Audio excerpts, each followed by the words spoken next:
Hi, this is Emmanuel. And a lot of the times I have men telling me all the time, hey, I don't understand my woman, I don't understand my wife. You know what? I've tried, we just don't see eye to eye. Right? Well, look, there's a verse in the Bible that kind of helps you with this, right? The verse says, live with your wife in an understanding way, giving honor to the weaker vessel so that your prayers are not hindered. So the first thing I want to share with you today is that, look, if you don't understand your wife, there's a precursor to understanding your wife. That means you've got to get to know her. Knowledge always comes before understanding. So let me ask you this question. When was the last time you really spent time to get to know your wife? If you're really married and both of you are watching this together, when was the last time that both of you spent time to really get to know each other? When was the last time you found out something new about your wife? You're probably still using the old knowledge that you had when you're dating to make decisions today. That's a very bad idea. Now, here's what I'm going to tell you that you can do.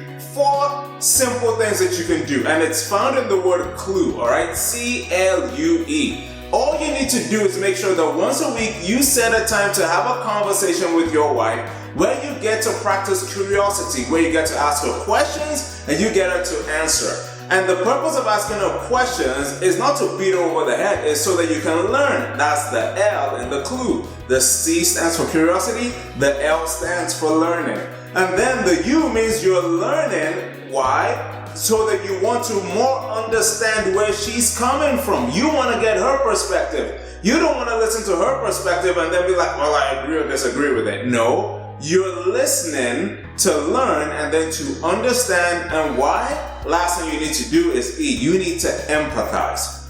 If you're able to do this, you will find out that you will know more about your wife than you did in the past years combined. So that's what you really need to go ahead and do. But that's not all that Bible verse says. It says, giving honor to her as to the weaker vessel. Think of what's not done with the weaker vessel. The weaker vessel is not the one out in front. It's not what everybody uses, right? No. A weaker vessel, like, is put kind of like on a pedestal and is given a position of honor, right? Whereas the stronger vessel is the one that does more of the work. Listen, if you're saying you're really a strong man, then here's what you gotta do, right? You gotta make sure that you take on some responsibilities and make sure you take on some things and not leave it to your wife to take care of those things that you are responsible for as the stronger vessel. You gotta put her in a position of honor so that you give her relational security.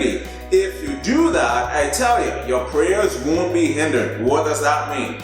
All that means is this, right? Because when you pray to God and there's some things that you want to go for, you've asked God about, right? And God wants to do in your life, well, when He wants to do it to you, since you and your wife are now one, she has to be in agreement with it, right? And if she's not in agreement with the things that you want to do, you won't be able to do the things that God is asking you to do anyway, because the house is disjointed.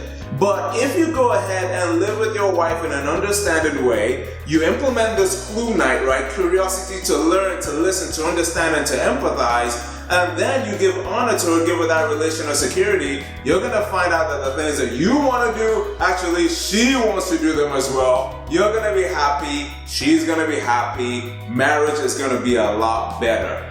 Do whatever it takes to make sure that you implement this clue night, right? Make sure that you understand your wife, you live with them that way, and your marriage will all be the better for it. Thank you so much, and we'll see you next time.